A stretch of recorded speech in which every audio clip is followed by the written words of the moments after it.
Thank you so much. Appreciate it. There's the old school El Phoenix Cafe. Sorry, I'm taking a photo of the finest Mexican food, steaks and chicken. Isn't that cool? Look at this. It's a Matador. It's very awesome. And here is the El Phoenix restaurant.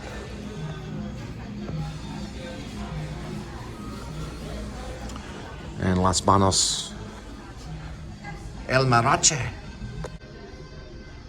This is the El Phoenix Cafe and Ballroom, 1608 McKinney, right here. It's in Dallas, Texas, too. Did you have an El Phoenix in Dallas? It's in all the romance and charm of old Mexico. It's pretty cool.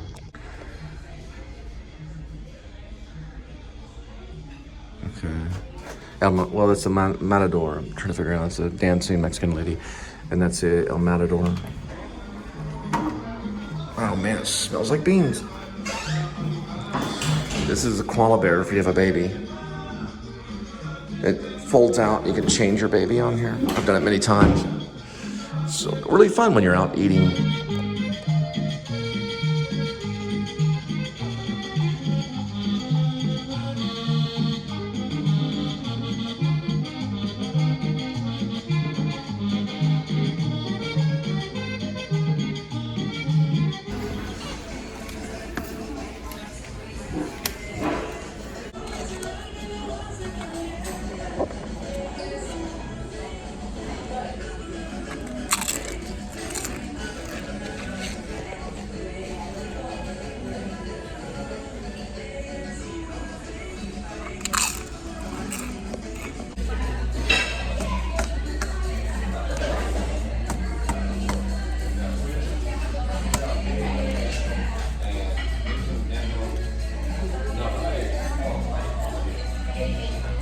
All the little things in life, isn't it?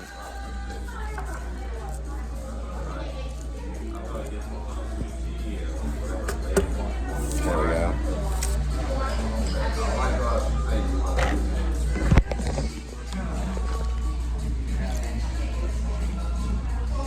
I'm gonna ask for another straw.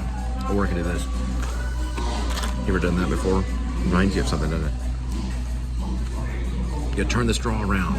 All right, looks like Whataburger again. So this is the Cherry Lane. There's a lot of different Whataburgers. They're okay. They usually get it out pretty quick. I'm giving them sometimes thumbs up because their long lines are just forever kind of thing. They're a little slow, but they'll get it to you. And then we'll drop it at your doorstep. This one is not necessarily the best, but they work pretty hard. They're starting off with 2 spicy chicken sandwiches, plain and dry, and then they're gonna do a watermill. And then they've got a bunch of add-ons and the fries and the drinks, and probably Dr. Pepper is what I'm assuming. It's Whataburger. So that's how we say it, Whataburger, but it's actually pronounced Whataburger. So when you go in, if you're a vlogger, whoever it may be, and you walk in, you want to get a Whataburger. Also, you want to say something about Harmon Dobson, who is the creator of Whataburger. It's always going to be orange and white, usually, and they'll wear orange and white. And a Whataburger's design was to basically be a burger that was going to fit in both your hands. Just like that.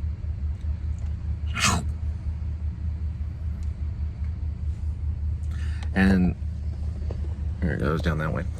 I usually don't throw the burgers out that way, but they can CGI it in. George Lucas people, no problem. George Lucas is like, yeah, press the button. And there's a hamburger juice dripping there all of a sudden. They can do it.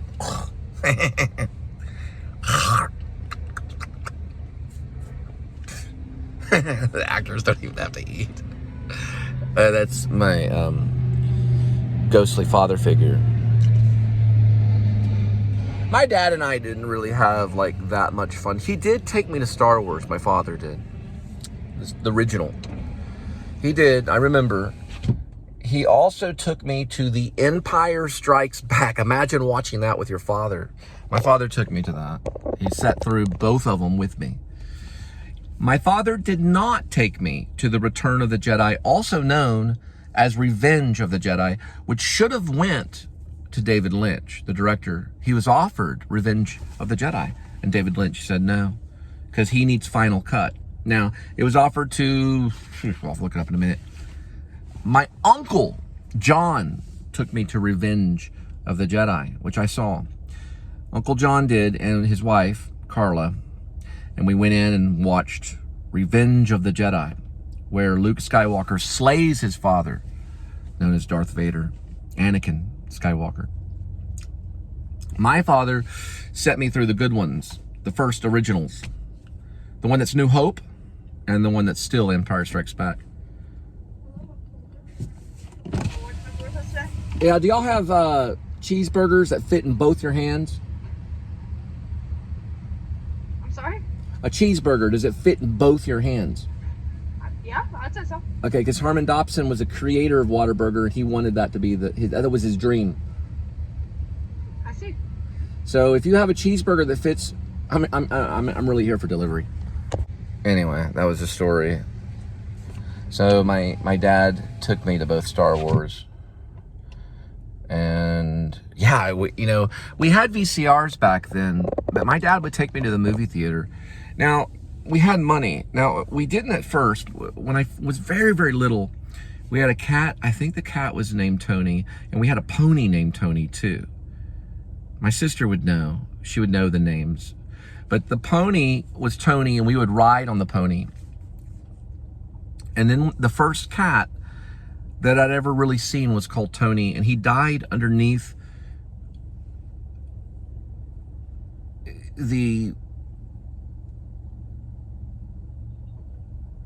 it's basically a wide load house, like a trailer. We lived in a very, very small trailer starting off. And I remember my sister and I looked under the trailer, and then the cat was dead, and his jaw had been released out of his mouth. So the jaw was laying out of his mouth, and the cat had been dead for quite a bit of time. And my sister and I could smell the death. My sister later got into the medical field. She became a well-known nurse. And she started off as a paramedic, but before that, she was going to be a paralegal. Then she got out of paralegal and went into being a paramedic, and then became a nurse. And was a nurse for a very long time. One of the top nurses. Okay, that's my sister, and that's okay. So my dad got into jewelry after being in the railroad business for many, many years. My grandfather was in the railroad business for many years. You'll hear a click. So my grandfather, what he did was he went to World War II, and he was on an aircraft carrier for the Pacific. And he remembers when he was on the Pacific, he could see the stars moving from side to side as the boat rocked in the Pacific Ocean. I don't know if he saw any action. He said he didn't, but he was on this aircraft carrier. He came back to America and eventually got involved in the railroad. He was in the railroad, like, I'll be working on the railroad all the livelong day. That was my grandfather. Now, he had 4 children. Stinky, my father William, Suzette, John. Stinky would kill himself before Vietnam. So he was drafted in ROTC at Haltom High School because he was in ROTC. And I met the guy who had a son that was with him when he killed himself. So it is an escape from Maine. They were both in the ROTC together. That man that knew Stinky, my uncle I'd never met, that killed himself, he grew up into a man, a full man, or whatever you want to say, and then he had children, and I met that man's son at the Dallas Children's Theater, and he had told me about the incident.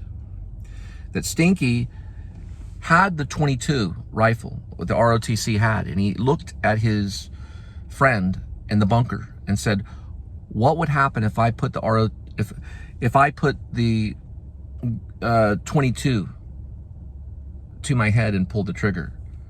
And then he did it, and it killed him. So he might have thought the gun was empty. I don't know. But that's what he said. He said, yeah, what would it be like if I put the 22 to my head and pulled the trigger? You know, if I put the gun to my head and pulled the trigger, what would that be like? And boom, he was gone. There was disruption in his life before he was drafted. Well, he was drafted already to Vietnam, but before he had finished the orders of the government and gone to Vietnam, there was information. Okay. The information was that he was to go across the ocean to the small island, which it's not really a small island, but it's right below Cambodia, and he would fight in the Vietnam War. And many of the men would not come back. 1 out of 5. Some would be captured as POWs, and some would just blow up on a landmine or be shot by a Vietnamese soldier. Either it be the North Vietnamese, NVR, or they call it NVA, sorry, okay. You got me, NVA. Or it would be the VC that he'd have to face, the Viet Cong, which was a rebellion alliance within northern Vietnam that were attacking the South Vietnam. 2 groups working for Ho Chi Minh. The NVA was the North Vietnamese soldier. They were part of the army, the North Vietnamese army.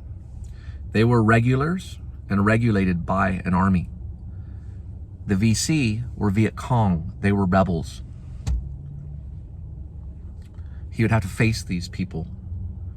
And if he came across them, he'd have to kill them. There were search and destroy missions in Vietnam where they'd find the VC and they would kill them. Okay, he didn't want to do that, so he didn't. So he put the 22 rifle to his head and took his own life in front of a man that later I met his son at the Dallas Children's Theater.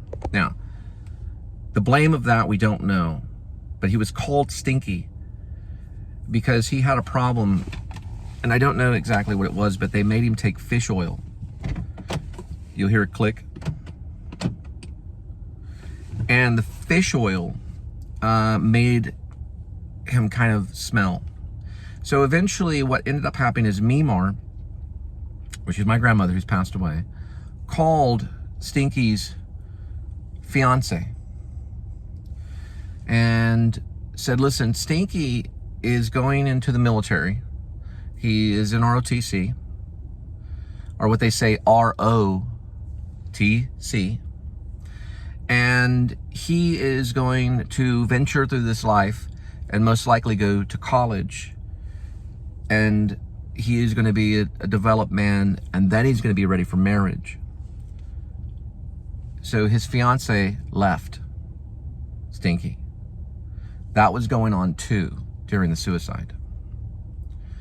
That's somewhat in the book to a certain degree, but it's in the vlog. In the book, there's a scene, and this is the book, Escape from Maine, a note. We file notes. And there's a scene between Jonah and the father. Okay? In that scene, it took place in a garden, a dried out garden that Maydell had in a house. Maydell has passed away, and Maydell is the sister to Mimar, my grandmother.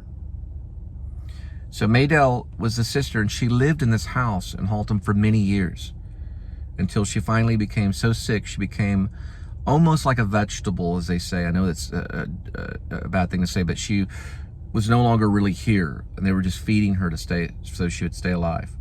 The house became empty, and my father and I's job was to go in there and deal with the property, meaning we were to do yard work. During this time, when we were working on the garden, my father discussed the suicide. Forgive the Dutch angle. I have to do this during delivery. The father discussed the suicide.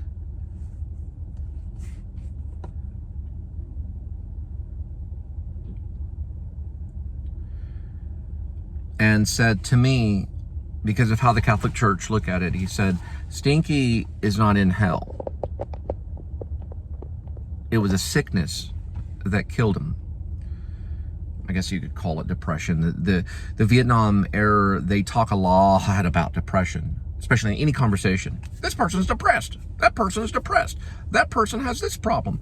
That all came from Vietnam. The way of thinking was Ho Chi Minh putting his disease in Americans today. So they would categorize. It's very communistic. We don't know what was wrong with Stinky. No one really knows. But my father has a theory. And then, you know, he'll go on and on and on about it. It was the depression or the sickness that killed Stinky. It was not suicide. Okay? So that's his theory on it. It's about a 10-minute thing. That scene is in Escape from Maine, the book. You'd have to find it if you want to read it. It's in fictionpress.com or fanfiction. I don't think I posted it on fanfiction, but there's other stories that have homage to it. So it is on fictionpress.com. And it does talk about that. It will be in the screenplay eventually. I'll probably end the series with the scene in the garden, not the book and not the screenplay, because it's going to be a very long one, probably 16 hours, up to maybe 1,000 pages, because I'll continue on with Escape from Maine. But the first pilot episode, because it'll be a series, will be only a few hours. It's our movie about the generation. If Jack Kerouac got to write a screenplay called On the Road, okay, that's what this book is. So it's a book about the Generation X and how we perceive our father, how we perceive the generations of our father, or what they say, forefathers maybe. So I'm commenting about that generation. You're free to read it at no cost. So it's just whatever, you know, you find it. If you're smart enough to go out there and find it, it's under Ash Cole. It's not under my name. It's under my alias. So it's under Ash Cole, and it's at fictionpress.com. When my father dies, it's up to God, my Heavenly Father, to guide not only this vlog, but what I've written. It's up to my Heavenly Father. It's not up to my father. Because of this country, I have the right to say these things, and I have the right to write these things as much as I want. Okay? We'll continue on with the delivery. The things that my father likes to see. My Heavenly Father has other plans for me. And I work for him because he's the one that rules your life. He also rules the universe. All right, so we'll be taking your Whataburger, 4.1 miles, which will take 9 minutes. Arrival time will be around 8:48, depending on how fast they are. I'm still waiting.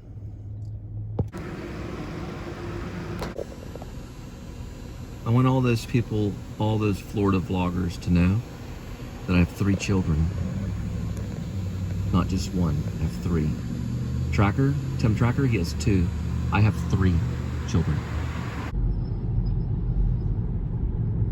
So war is kind of an illusion, because the borders between here and Vietnam, or between here and Afghanistan or Iraq or Iran, are about the same as anywhere else on the planet, right? You've got someone that hates you for a particular reason, and they cast war upon you. And that's as simple as it gets. But it's an illusion in the fact that it takes place in, oh, this country way over here, or this country way over here. War is can happen anywhere for any particular reason. But when the governments get involved in it, they announce it on like CNN, or they announce it on, let's say, CBS, NBC. They announce it on big broadcast stations. Even North Vietnam had a radio and a radio station. Same thing with World War II. Same thing with all the wars, the Afghan wars.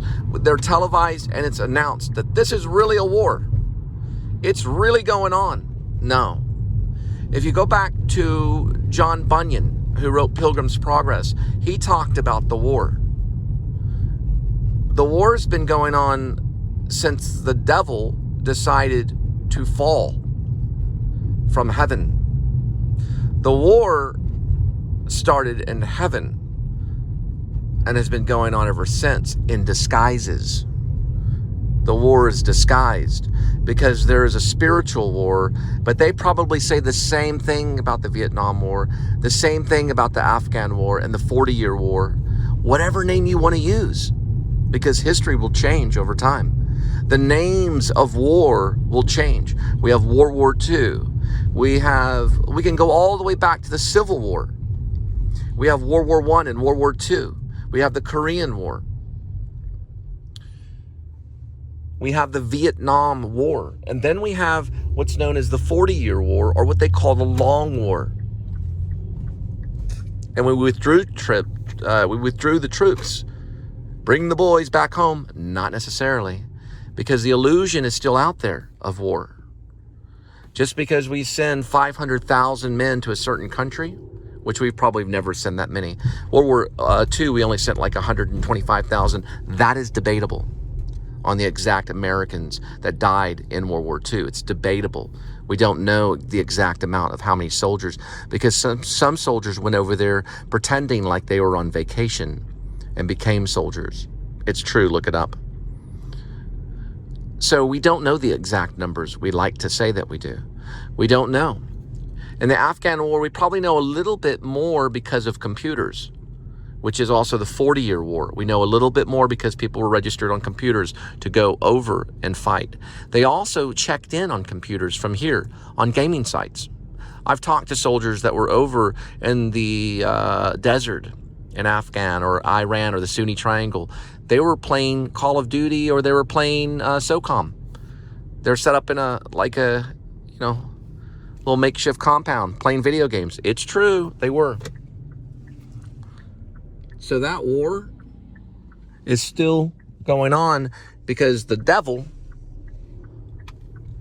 has still fallen from heaven. And he still wants to disguise himself so that he can create wars. Because the borders are all fake.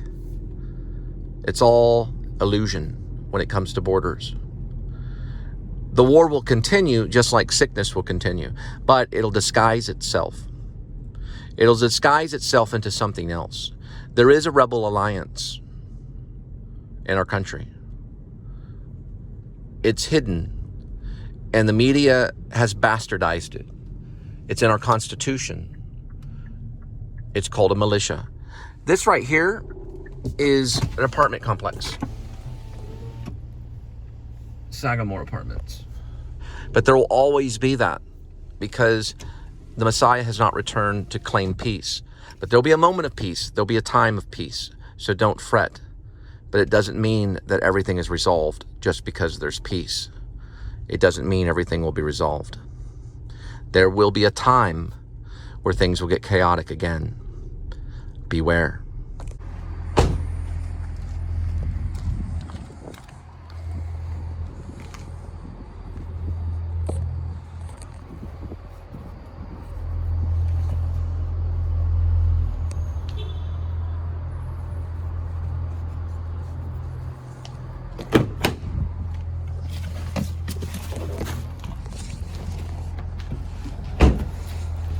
Riverwalk Drive.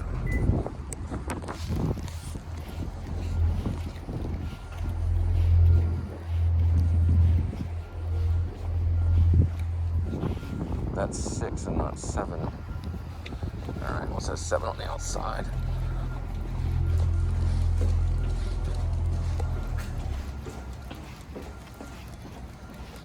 Yep.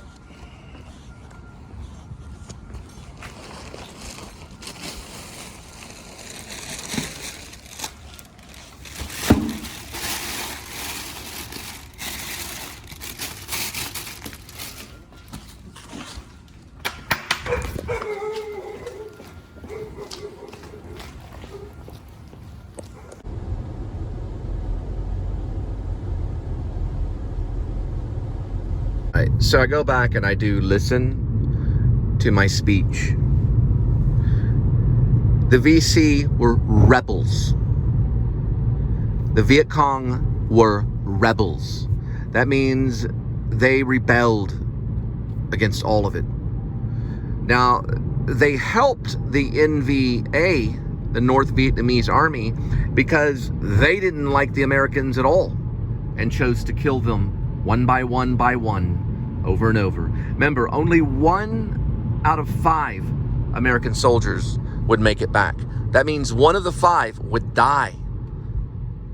Not like in the Long War, right? The 40-year war, or the Afghan war, or the Sunni Triangle War, whatever you want to call the war that was overseas in Afghan and Iran, that war, they would come back missing a limb.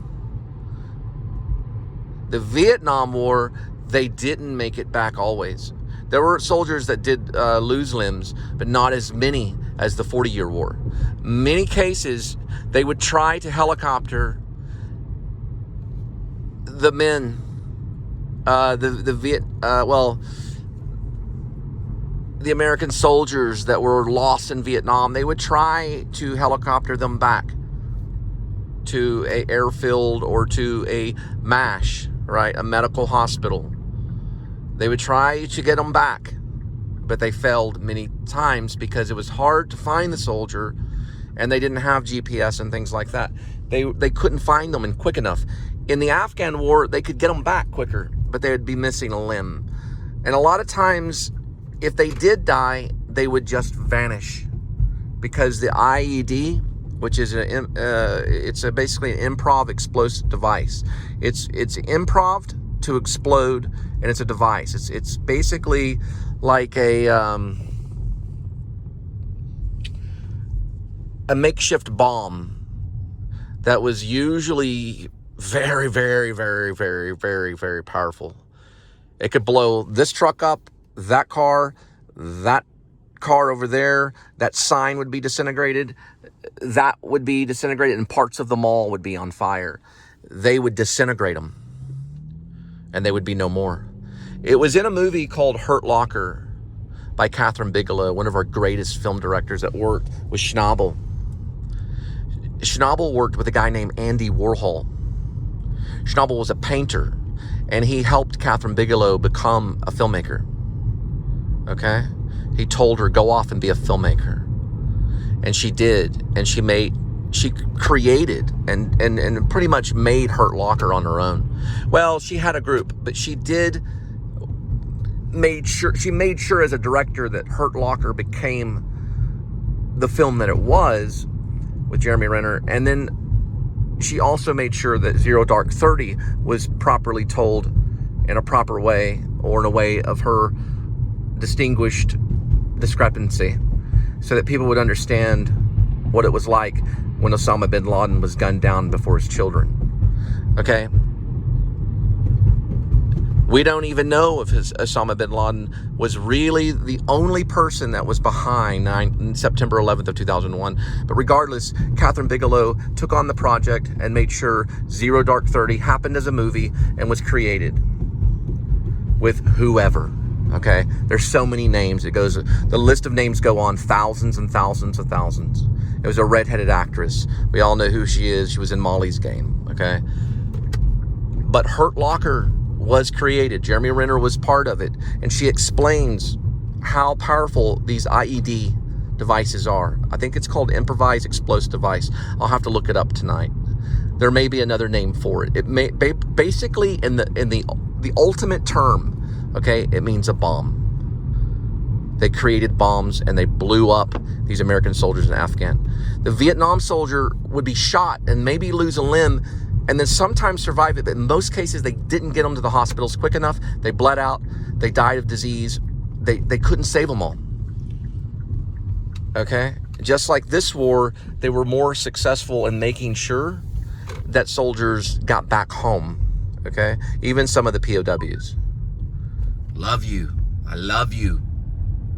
I don't really, Waze. Shut up. I'm going to find this thing on my own really quick. Luke, use the Force. What I'm trying to say is that there's a difference on both wars. Okay, there's a difference between both wars. I want to explain what I've gone through as a person. I've experienced the Vietnam War from my father like every day, because he was drafted to the Vietnam War. So I had to experience the war, and he made me wake up, and I would live by the numbers. I had to make sure that my bed was made, you could bounce a nickel off of it, as they would say. And if I made a mistake, I would be abused. I'd be swatted in the head or thrown down the stairs. My friend Scro, who lives in Oregon, saw my father throw me down the stairs because I did not make the breakfast table fast enough, because we were playing Dungeons and Dragons all night when I was just a boy, around 11 or 12. He threw me down the staircase, a whole staircase, around 12 or 20 steps or more. It could have killed me. My father would have killed me like that if he wanted to. He didn't. He allowed me to live. Any father could kill their child just like that, blame it on whatever. It happens all the time. But my father allowed me to live, but not without abuse. That is the Vietnam War I had to be exposed to, because my father was drafted. My father needed things to be equal between him and me. And that is not right with the Father, because there's a heavenly Father that will stop the Father when that happens. Things are not equal between the Father and the Son, but he wants it to be. And that's his problem. His problem is I'm his problem, because I'm not him. I'm somebody else. My name is Cole Spivey, but I also go by Ash Cole. I'm a writer, but I also act. In this evil, disgusting spiritual war that we're in, I also act. I was trained as an actor first. So first, I say to everyone, I'm an actor, but I like to write. And I've written many things. My father trained me. Now, he was trained by the Army in special intelligence. And so he knows all about the Vietnam War and the disgust that goes on. And then he'll tell you that he knows everything about the Afghan War and the 40-year war, or whatever you want to call it, the long war. That's a nightmare to everyone. This is TCU kind of stuff. It's right over here, One Love, to share Hey, tailgates and jugs. Yes, hello. Please go to fictionpress.com. My author's name is Ash Cole. You go to Fiction Press, and under the search engine, you put Ash Cole right there under author. You have to move it so that it says author, and then it'll say Ash Cole. There'll be a thing that says Ash Cole right above Ashley Cole on Fiction Press. I'm Ash Cole. I have 73. I plan to post more stories throughout my life. These are my stories, and I'm going to try to give it to you as soon as I can. Escape from Maine, there's part 4. You can see underneath, there's another part. That's part 6. These have been republished. Check it out.